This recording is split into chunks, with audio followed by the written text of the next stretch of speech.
दोस्तों, क्या आप यकीन करेंगे कि भगवान को किसी भक्त की आवाज इतनी प्यारी लग सकती है कि वो आधी रात को अपना मंदिर छोड़कर एक साधारण सी औरत के घर पहुंच जाए? ये कोई मामूली कहानी नहीं है। ये कहानी है संत जनाबाई की, जिनके प्यार ने भगवान को भी अपने बस में कर लिया था। बहुत पुरानी बात है। पंढरपुर में एक संत थी, जनाबाई। जब आधी रात को सारी दुनिया गहरी नींद में सोती थी, तब जनाबाई अपने काम में लगी रहती थी। वो चक्की पीसती और अपने प्यारे विट्ठल, भगवान विष्णु का एक रूप, को याद करके मीठे भजन गाती।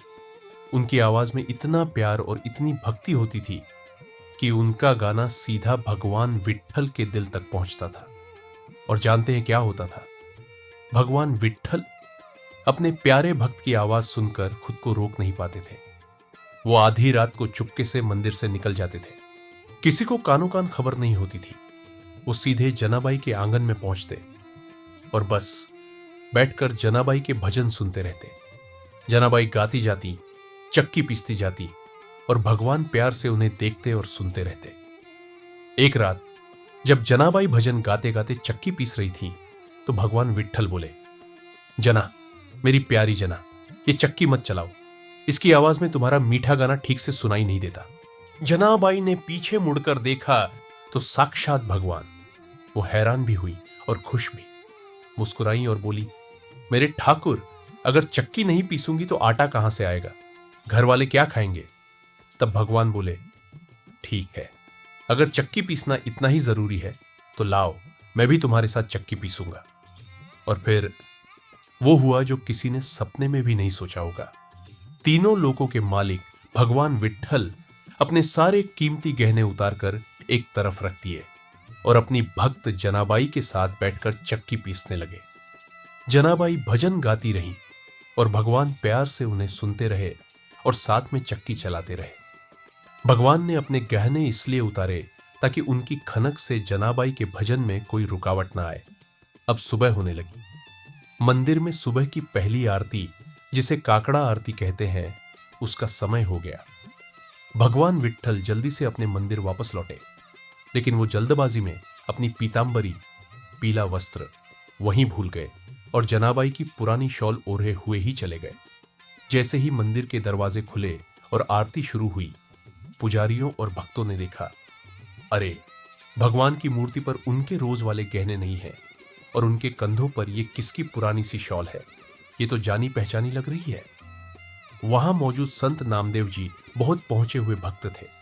वो तुरंत पहचान गए, अरे, ये तो जनाबाई की शॉल है। बस फिर क्या था, पूरे मंदिर में शोर मच गया। पुजारियों ने बिना सोचे समझे जनाबाई पर भगवान के गहने चुराने और अपनी शॉल भगवान को पहनाने का इल्जाम लगा दिया। बेचारी जनाबाई चुपचाप खड़ी थी। उनकी आंखों से आंसू बह रहे थे, लेकिन उनके दिल में एक अजीब सी शांति और खुशी थी। वो मन ही मन सोच रही थी, मेरे विट्ठल, तुम मेरे घर आए, तुमने मुझसे इतना प्यार किया, मेरे लिए तो यही बहुत है। ये झूठा इल्जाम भी तुम्हारा ही दिया हुआ प्रसाद है। बात राजा तक पहुंची और बिना पूरी जांच के जनाबाई को सूली पर चढ़ाने का हुक्म दे दिया गया।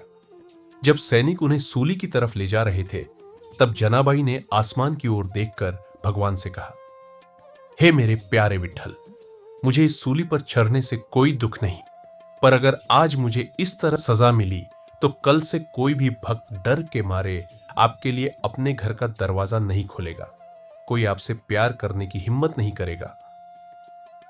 और फिर एक महान चमत्कार हुआ।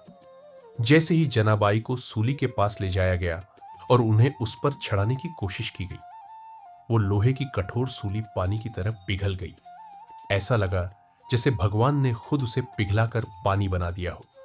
सब समझ गए कि जनाबाई कोई साधारण स्त्री नहीं, बल्कि भगवान की सच्ची भक्त है।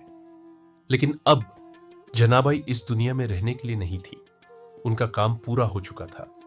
उन्होंने वहीं खड़े खड़े सबके देखते देखते अपना शरीर त्याग दिया और भगवान विट्ठल उन्हें अपने साथ अपने दिव्य लोक वैकुंठ में ले गए, जहां आज भी शायद जनाबाई अपने मीठे भजन गाती होंगी और भगवान प्यार से उन्हें सुनते होंगे।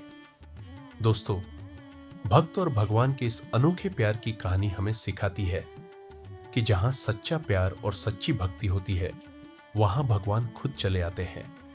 इसके लिए किसी खास पूजा पाठ या बड़े बड़े नियमों की जरूरत नहीं। बस दिल में सच्ची श्रद्धा, अटूट विश्वास और निस्वार्थ प्यार होना चाहिए। बोलिए, पांडुरंग हरि विठ्ठल की जय, संत जनाबाई की जय।